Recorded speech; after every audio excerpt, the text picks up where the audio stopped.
In 1919, no team played better than the Chicago White Sox, pennant winners in the American League.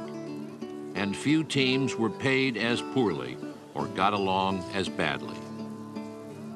Players deliberately crossed each other on the field. During infield practice, no one threw the ball to second baseman Eddie Collins, Chicago's highest paid player, all season long. Teammate Chick Gandil had not spoken to Collins since 1915.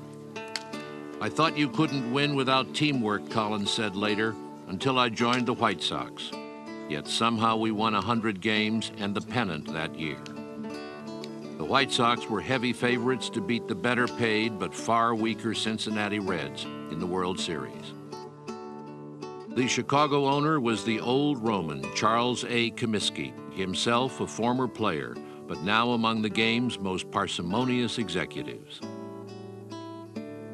They were abused horribly by Charles Comiskey, who was a man of a small mind, a tight fist, and a nasty temperament. The climate was too good for it not to happen. It certainly was a kind of have and have not thing. The baseball players were very expendable. If you got hurt, you were gone. There was no pension or anything else like that. And they saw people making money hand over fist. The owners, in Comiskey's case, he owned the ballpark. He bottled his own soda in the basement. You know, he was making a nickel on everything that went, you know, that moved in that ballpark. And there they were, you know, they were nicknamed the Black Sox even before they threw the World Series, because one year he started charging them for laundering their uniforms. And they went on strike by saying, okay, then we won't launder them. And they got dirtier and dirtier and dirtier until the sports writers called them the Black Sox. And then, in fact, Comiskey said, okay, I'll launder your uniforms. And then he took it out of their World Series bonus.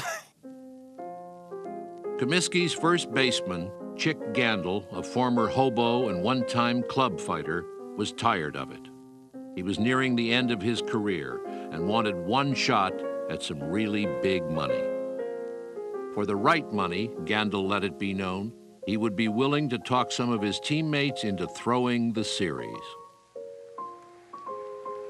There was nothing new in working closely with gamblers to throw games. Many players supplemented their incomes that way. The brilliant infielder Hal Chase had made something of a career of it. But throwing the World Series was something else again. Still, Gandil was determined. And now the right money was found. An ex-boxer, Abe Attell, and Sleepy Bill Burns, a one-time White Sox pitcher, served as go-betweens. But behind it all was New York's most notorious gambler, Arnold Rothstein, who was said to be willing to bet on anything except the weather, because there was no way he could fix that.